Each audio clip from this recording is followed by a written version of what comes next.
Hi, everybody. This is Aharon Dobinsky coming to you today from the holy city of Jerusalem. For those of you who just found out or who may not know, I retired from Chutzpah Chesed, from Breslov, Israel. I'm 68 years old. I want to spend my life learning, and it's time for me to start doing that. And so spending some time with my Rebbitzin. So this is what I'm going to do. So let me ask you a question. What is wrong with this world? It's a question I hear all the time from all walks of life, from all kinds of different people. What is wrong with this world? It's a good question, but it's the wrong question. When you ask what's wrong, you're talking about the fact that something needs to be taken down, something needs to be destroyed, something needs to be changed. And you know something? It's entirely possible that you're right about this, that there are things like that have to be done. But that cannot be where you start, because it puts you in a position where you've changed something, but you don't know exactly what you have to replace it. So let's try something different. Let's try from a more positive look at this, and let's say, what's right with this world? I know, sometimes it's hard to find things. But there are things that are definitely right with this world. And this is what we need to know. We need to know what these things are so we can build on them, so we can improve them, so we can make this world the world Hashem designed it to be.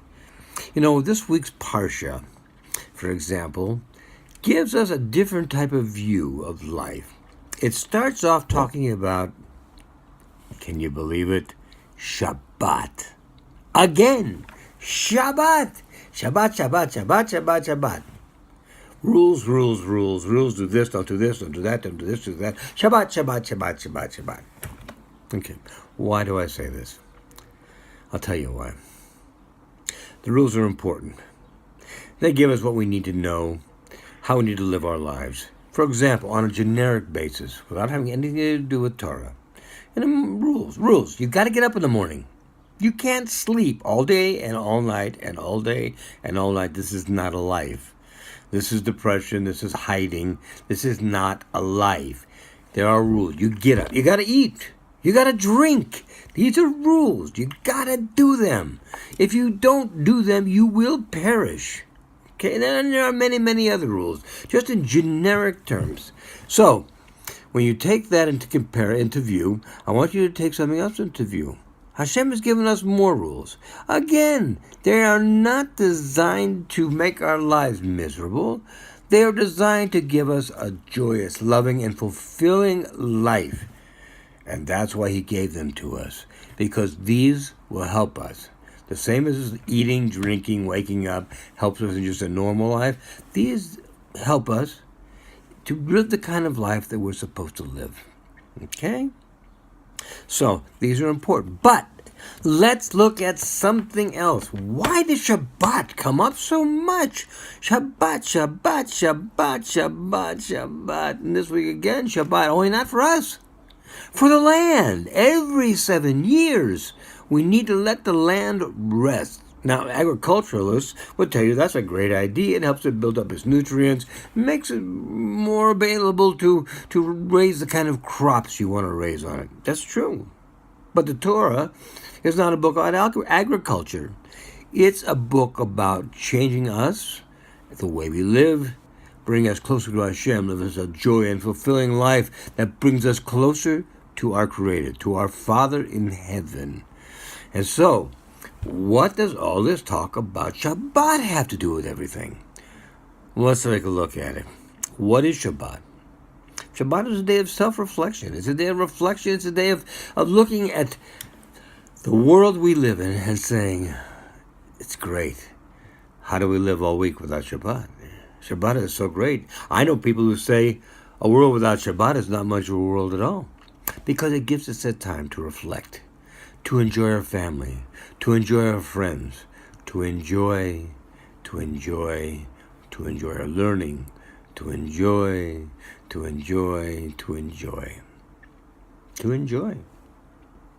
Our Father, the Creator of the universe, has let us know, I've given you rules. The rules are for your benefit. They're not for me. They're for you. I'm holy. I want you to be holy. So here's what you need to do. You need to follow the rules that I've given you. And if you do that, you'll have a joyous, loving, and fulfilling life. However, I want you to know that life is not just about rules and following them. It's about more than that. It's about enjoying your life. A life of enjoyment, a life of fulfillment. They go hand in glove. They're both important, and they are both there to give us what we need as human beings. How do I know this? Well, once again, we've talked about this before. We are made b'tselem Elohim, in the image of God. What does he look like? Don't even say, don't even answer, because we're not allowed even to speculate what a physical appearance may or may not look like. So therefore, we have to figure that what that means is he created us in his image in the midot we have. If we love our children, he loves his, because he loves his children. If he wants us to enjoy our life, it's because he enjoys life. He enjoys seeing us enjoy ourselves. Let me ask you something. For those of you who have children, do you love watching your children have fun? Do you love it? Isn't it great? They laugh, they play. They're little. They don't even think about tomorrow, because until they're 12 or 13, there's no need for them to. They have today. They have the moment, and they live in that moment, and that moment is important to them. And if you don't think so, try to change that moment from what they want to what you want, and you'll see a significant amount of dissatisfaction from your child. Okay? And that's not what you want. You want happiness from your child. So what you do is you want to do things that will make them happy. Makes sense. You're the parent. Well, it equally makes as much sense that Hashem wants to do things to make his children happy. And he has 7.5 billion of them, so there's a lot of children he wants to make happy. Sometimes it's very hard to make some happy without making some unhappy. If you've ever watched children play, particularly small children, as they are grappling over a toy or an object they want to play with, the one who wins is very happy and smiling. The one who doesn't usually is crying or yelling or screaming or doing something to show their intense dissatisfaction with the outcome of the grappling of the object. Okay?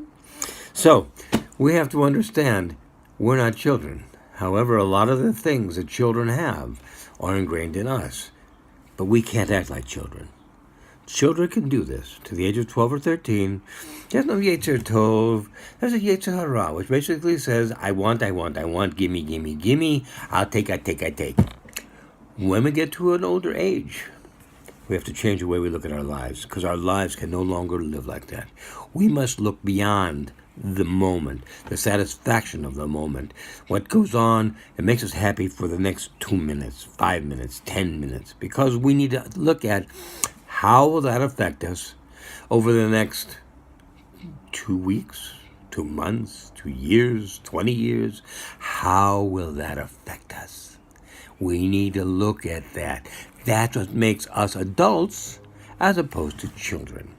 So, when we look at that, we can help ourselves get in a direction towards the kind of a life that we want to set. We need to plan.